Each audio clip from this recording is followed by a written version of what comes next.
में कि सरकार के तर्कस में इतना तीर होता है कि जब चाहे वो पत्रकार और पत्रकारिता का गला घोट सकता है। वो किताब मेरे पास है, तो तुम हमारा गला घोटोगे, पत्रकार का गला घोटोगे, हम दिखा देंगे। Is better than Bihar DNA. हाँ, बोला था ना।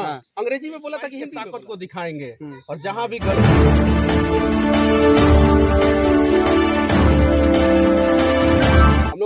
हम लोगों को सिर्फ बोलने ही नहीं आता है ना, लेकिन समाज के लोगों का दुख और दर्द समझने तो आता है कि नहीं आता है? तो जिस दिन वो लोग कैंसर का प्रचार करना बंद कर देंगे अपने अपने चैनलों पे, उस दिन हम लोगों को भी बोलने आ जाएगा। क्या बात, बस बोल दीजिएगा। क्या बात, ये चीज है।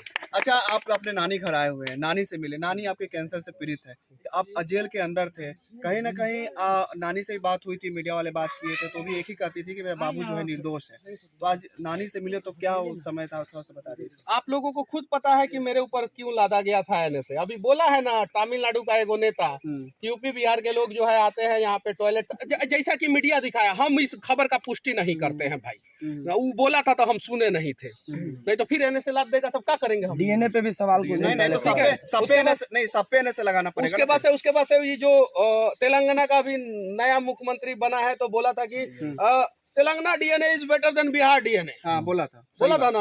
अंग्रेजी में बोला था कि हिंदी में बोला था? हमको अंग्रेजी आ गया, हम गए ना वहाँ जेलवा में, तो अंग्रेजी बोलते बोलते जो है अंग्रेजी ठीक हो गया। इंजीनियरिंग के बाद बोलना भूल गए थे, तो फिर अंग्रेजी भी आ गया। तो बोला था अब नाखून का सैंपल नहीं भेजेंगे उसके पास, वो तो पूरे बिहारी को गाली दे देंगे। मोदी जी तो सिर्फ एक पर्टिकुलर आदमी को बोले थे कि आपका डीएनए क्या ना है, तब आप पार्टी बदल देते हैं, ये कर देते हैं। तो पूरा बिहार से 1.5 करोड़ की 2 करोड़ सैंपल गया था, नाखून काट के, बाल काट के। अब भेजिए ना 12 करोड़ सैंपल भेजिए उसको, कि बोलिए कि Bihar and Telangana both DNA is better than other DNA. बोल दीजिए, हम किसी का बुराई नहीं करेंगे, हम दोनों डीएनए को अच्छा बताएंगे, हम पूरे भारत के डीएनए को अच्छा बताएंगे, हम किसी का बुराई नहीं करेंगे। लेकिन उसको बताइए तो सही कि आपका डीएनए भी अच्छा है और हमारा डीएनए भी अच्छा है ही मत किसी को बोलने का। नहीं बोलेंगे, मुंह पे तो टिप्स। अच्छा, बहुत सारे लोग जब आप जेल में थे तो ये कह रहे थे कि पत्रकार ऐसा है, सरकार से क्यों पंगा ले रहा है, सरकार से पंगा लेगा तो यही होगा ना। अरे आप लोगों ने सुना होगा ना पंडित अटल बिहारी वाजपेयी का नाम। सर पत्रकार न थे, राष्ट्र धर्म और पंचजन में पत्रकारिता करते थे। उन्होंने लिखा है अपने किताब में कि सरकार के तर्कस में इतना तीर होता है कि जब चाहे वो पत्रकार और पत्रकारिता का गला घोट सकता है। वो किताब मेरे पास है, ये स्वर्गीय पंडित अटल बिहारी वाजपेयी का स्टेटमेंट है, जो 3 बार प्रधानमंत्री रहे, 3 बार उनका स्टेटमेंट है। तो उनका जब गला घोटा सरकार तो खुद प्रधानमंत्री बन गए। क्या बात है, बन गए कि नहीं? बन गए। कि ससुर तुम हमारा गला घोटोगे, पत्रकार का गला घोटोगे, हम दिखा देंगे तुमको।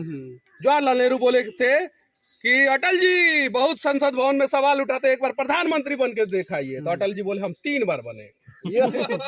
एक बार का बात 13 दिन 13 महीना और 4.5 साल 3 बार बन गए। लड़की है महाराज, आप लोगों को समझ में। सरकार ने मेरा भी गला घोटने का प्रयास किया।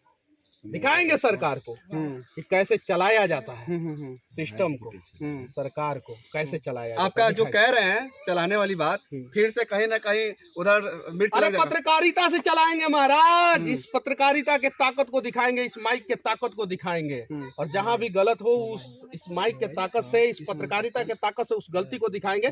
सरकार को झक मार के वो गलती सुधारना अच्छा, एक सवाल है आपसे, कभी भी नहीं देखा गया था कि एक पत्रकार के लिए जब गाँव आता है और 9 महीने जेल होके जब जेल में रह के गांव आता है तो लोग दिवाली मना रहे थे, कल हर घर में दिया जल रहा था। तो कभी ऐसा आपने देखा है कि किसी नेता के लिए, किसी पत्रकार के लिए जिसपे एनए से लग चुका है, राष्ट्रद्रोह का केस लग चुका है, उसके लिए इतना भव्य स्वागत? लग चुका था, है नहीं, लग चुका था। कोर्ट ने उसको बोला कि नहीं भाई गलत है, कैंसिल करो, एनए से कैंसिल कर दिया। आप बताइए ना कि लास्ट बार है, आप लोग पढ़े लिखे हैं कि इसमें अनपढ़ भी कुछ लोग हैं?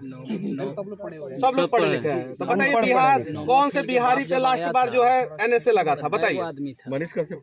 अरे उसके पहले बताइए, जाइए नेता से पूछिएगा कि किस पे एनएसए लगा था।